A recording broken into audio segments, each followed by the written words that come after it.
Hey everybody. Today I wanted to show you how I use the EcoFlow gel antique that I buy from Tandy Leather. Now, with most things that I demonstrate, I'm not saying that this is the only way to use it. It's like this is just how I use it. So I'd love to hear how y'all use gel antique or what ideas you have that might be an improvement on how I go about doing this. As usual, I'm working on some corsets. I got, I have some panels here that I used my embossing technique that, if I remember to, I will put a card somewhere on the screen that you can click on that'll take you to the link for that tutorial. So, sorry, I'm still trying to figure out this whole internet thing. But I like the antique gel best whenever there's some nice little grooves and nooks and crannies and things for the gel to settle into. So I'm going to angle the camera down just a bit so you can see what's going on. Sorry. And, yeah, oh god, I was so afraid that the camera was going to fall. Okay, professional mode. I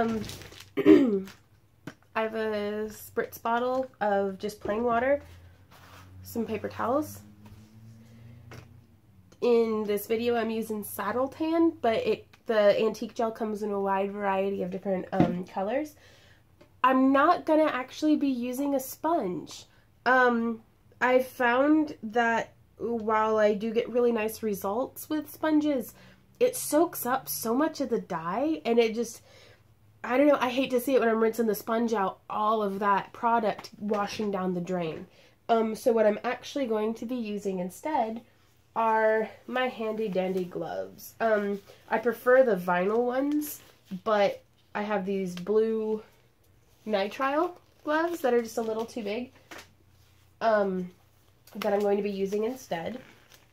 And also, I wanted to let you guys know, this leather was dampened maybe 4 hours ago, before I went through and did the embossing on it. You might get different results. Like you might want to experiment a bit before working on your actual project, seeing how the antique gel takes to wet leather or dampened leather or previously dampened leather, as opposed to like bone dry, hasn't been dampened in like a week kind of leather. So you can get kind of different results that way. I'm gonna angle this down just a little bit more. Sorry. Okay. So you can see what I'm working on. I've got some freezer paper here with the papery side down and the plasticky side up. And you do want to shake quite vigorously the gel to distribute the pigments throughout. And before I get my hands all dirty, I am going to go ahead and pull myself off a couple of pieces. I don't know, if it's a small project, you probably only will need one, but I'm working on a 12-panel corset, so I'm going to need quite a few pieces. And I was going to get one kind of folded up and set off to the side.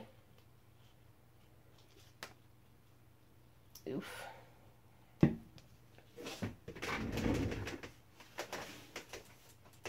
And so now here you can see it's all thick and goopy, and I'm just going to glob some, and more is better. Like, you don't want to be stingy. And then I'm just going to take my leather and I'm just smearing this with my gloved hand all over the surface of the leather where I would like the dye to be. This is where I do prefer the gloves that fit, that way I don't have this like floppy bit. Because then I am going to be coming through and with the excess that's on the glove, wiping and slicking and sliding it down onto the edges.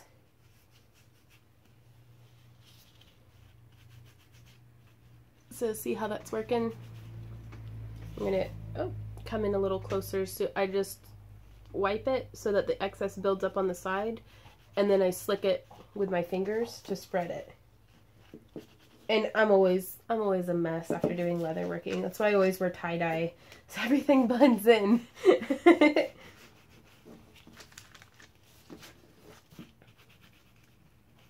Okay, so whenever you feel pretty confident, and you could go ahead and do the back. I don't on the corsets just because that's what I do, but use your own artistic discretion. I'm going to wipe the excess off of my gloved hands and off of my arms, and then I'm just going to fold it down into a little piece like this. A couple of spritzes of water, and then if you can see, I'm just going to be rubbing and wiping off the excess. Now this is a step that usually you'll see folks put the antique gel on with like some sheep's wool or a sponge or something, and you still go through this step of wiping off the excess. So I don't feel like I'm being extraneously wasteful by doing it this method. Then I'm going to go through with it kind of folded over. And if you missed any spots, like that corner I didn't get as well as I would have liked, I'm just going to get some on my finger and spot it on and then rub it in. And it's all taken care of.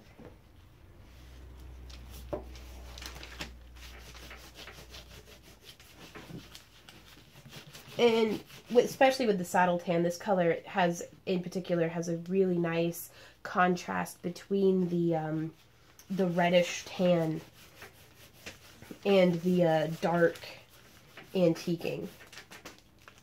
But here you can see, just like that,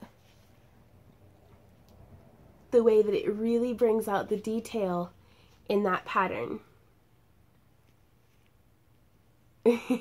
So I'm pretty excited about it because it really, if I went through with just a water-based dye or an oil dye, it would not give me this kind of contrast between the part. And I kind of feel like there's no point putting in this kind of effort on a piece if people aren't going to be able to see it, you know? So let me know what y'all think in the comment area. Please feel free to like, share, and subscribe if you haven't already. And then also, if you guys like my work and want to support keeping these tutorials free for everybody and might be interested in participating in my monthly Home for the Gnomeless giveaway, please consider becoming a $1 plus Patreon. The links will be down below. But for just $1 a month, it puts your name in the hat to you know, win a free gnome house. Well, not free, it's $1 technically. But I cover shipping and everything, and I get it sent off to you. So thanks you guys for watching, and I hope y'all have a fantastic day. Happy crafting.